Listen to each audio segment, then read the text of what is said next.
I think I'm gonna pass on the whole ghost summoning death whistle. Guys, thanks so much for taking the time to chat today. I checked out this film this morning, and not exactly a film I like to have watching at 9 a.m., but gave me a proper spook, so you guys should be very proud. I designed this film for you to watch at 9 a.m. on a laptop.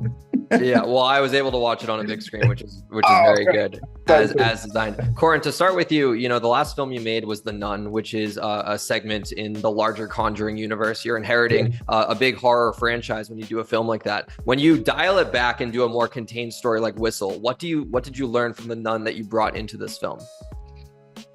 Oh, that's a good question. I think really experience. As you make movies and you go through your career and you pick up, different aspects of processes and I guess I wanted to achieve.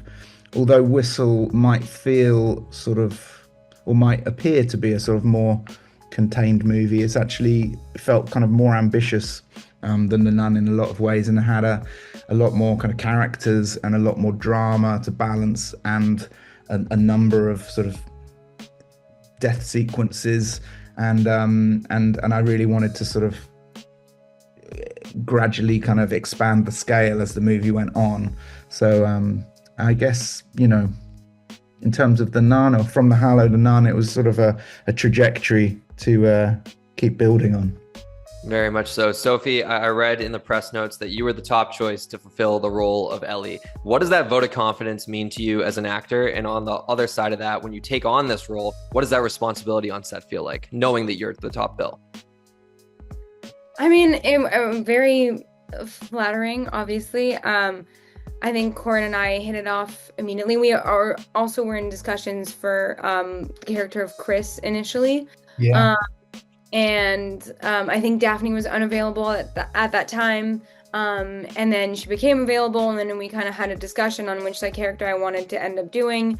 And what I loved about Ellie was that there's something very refreshing about her. I tend to play characters that are a bit more dark and have a troubled past, and there was something just so genuine and earnest about Ellie, and I loved her arc. I love how she starts off with having such a set idea of her future and what she wants and her ambitions, and I do think that somewhere along the way she may have gotten lost in those rules set that she's built for herself, and it led her to maybe having a sort of a rigid lifestyle, and to stumble across someone like Chrys, who's so unapologetically herself and stands her ground, is so refreshing for her. But again, where someone might see Chrys as someone who's flawed and unsalvageable, Ellie only sees beauty in that character and softness and someone that she wants to care for. And I really do think, I keep saying that Ellie and Chrys are kind of like yin and yang, and that they really needed to find each other in order to bring out the best in each other. Very much so. That dynamic between you two is the emotional core of the movie, and the spooks, the scares mean nothing if there's no weight behind it. But Corin, to throw it back to you on the spooks and scares and the ruthless kills you have, each one feels so unique, not just with the method of how a character meets their end, but how I felt as an audience member. Some of them is jump scare tension, some of them is like that underlying tension, some of it's slasher, some of it's more contained. Could you talk to me about designing the different kills in this movie and why it was important for each of them to kind of stand on their own? Yeah, thank you. It was a big part of it, obviously, when I read Owen Egerton's script and this sort of mythology, simple kind of effective, cursed object mythology. If you hear the whistle scream, it's going to call upon your future death to hunt you down. And it was like, the key thing there is it's your future death. It's not just sort of any old death.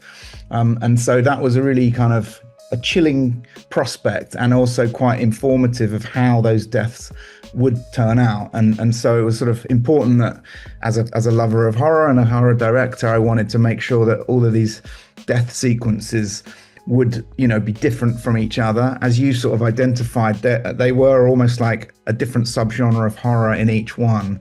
So there's some that are a bit more body horror, some that feel almost possession-y, kind of more monstrous, and some that are kind of more gory.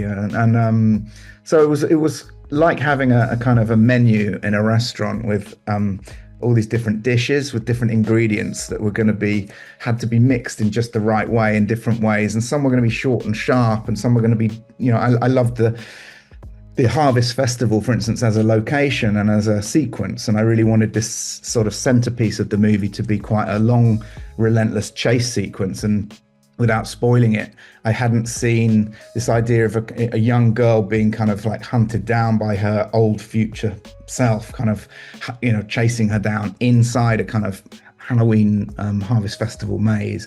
And I hadn't, another of the deaths, which involved a car crash of sorts. I hadn't seen this happen before on film, and it's always really exciting when you kind of do actually take on something that you haven't seen, and it's scary because you don't know how you're going to do it, but by mixing all kinds of different ingredients and practical effects, puppetry, animatronics, and actors and stuntmen and everything, you get to sort of play, you know, and it was a lot of fun too.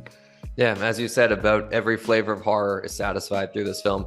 Sophie, I got no segue for this next question, but we're all massive Yellowjackets fans over at Screen Rant. I spoke with Christina not too long ago. It was like over the summer. She mentioned that production on the final season was slated for January. We got a couple days left. I know, we're starting in like 2 weeks. We're very excited. I've already like rented my place in Vancouver, and so we're about to kick off this final season. Amazing. So I know obviously you haven't started yet, but are the emotions a little bittersweet that this chapter is coming to an end? Yeah, for sure. I mean, like, these girls will have shaped my 20s entirely. I am the woman that I am today, partially because of them and what they've taught me and how much I've grown alongside them. So it feels like a big, a really big chunk of my life will be missing without them. But I also feel like, you know, I love this show because of the quality of the material and just like the craft behind it. And I think we're better off closing it now before it kind of loses sight of what it is and why people love it so much. So I think we'll bring the most amazing season finale that we can. Can you translate any of it? To talk, it can also mean to Summon the dead.